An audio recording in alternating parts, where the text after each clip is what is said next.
अगली खबर की ओर बढ़ते हैं। बुधवार को हुई सेबी की बोर्ड बैठक में कई बड़े फैसले लिए गए। सेबी ने आईपीओ का लिस्टिंग समय घटाकर 3 दिन कर दिया है। लिस्टिंग का नया नियम 1 दिसंबर से लागू होगा। इसके साथ ही सेबी ने एफपीआई के लिए एडिशनल डिस्क्लोजर नियमों को भी मंजूरी दी है।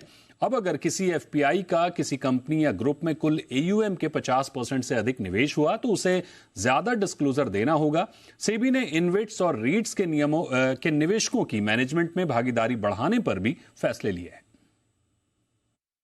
Overall, I guess what we're really pleased about is that what this will result in is that the issuers will get their money quicker, the investors will get their shares quicker,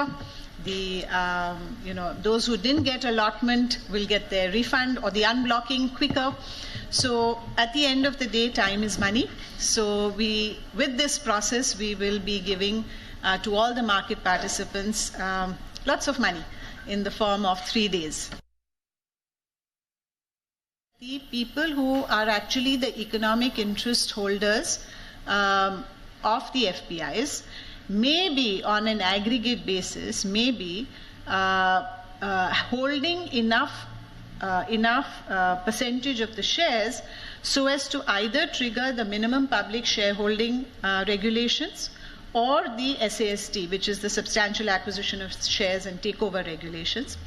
So one of these two, there could potentially be a violation which would need to be examined if so the granular information would ensure that this violation does not happen.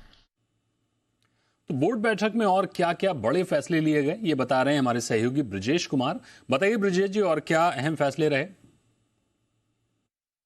SEBI की board meeting में जिन अहम प्रस्तावों को मंजूरी मिली उसमें आम निवेशकों के लिए सबसे अच्छी बात यह है कि जो आईपीओ का इशू जो बंद होगा उसके 3 दिन बाद इशू की लिस्टिंग कराई जा सकेगी। अभी ये नियम है कि इशू बंद होने के 6 दिन बाद लिस्टिंग के समय सीमा की सीमा है। इसका फायदा ये होगा कि निवेशकों के खाते में जल्दी शेयर आएंगे और कंपनियों के पास निवेशकों से जो जुटाई गई पूंजी है वो जल्दी पहुंचेगी।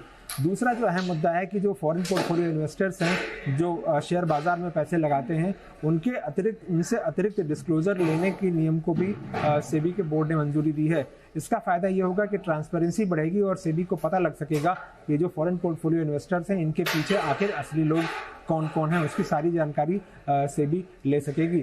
हालांकि जो म्यूचुअल फंड के निवेशकों के लिए एक अहम मुद्दा था टोटल एक्सपेंस रेशियो का, उसको लेकर बोर्ड में चर्चा हुई लेकिन फैसला नहीं हो पाया और अब नए सिरे से उस पर डिस्कशन पेपर लाया जाएगा। हालांकि सेबी का ये कहना है कि जो नया डिस्कशन पेपर होगा वो म्यूचुअल फंड इंडस्ट्री को पसंद आएगा।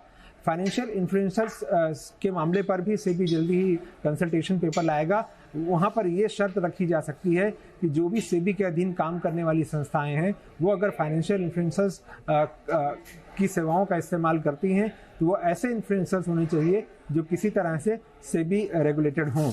इसके अलावा निवेशकों की शिकायतों का निपटारा करने के लिए जो स्कोर्स और ऑनलाइन डिस्प्यूट रेजोल्यूशन का मैकेनिज्म है दोनों को लिंक किया जाएगा ताकि तय समय सीमा में निवेशकों की शिकायतों का निपटारा किया जा सके। बिल्कुल, बहुत शुक्रिया करेंगे ब्रिजेश जी आपका इस पूरी खबर के लिए, पूरी जानकारी के लिए। और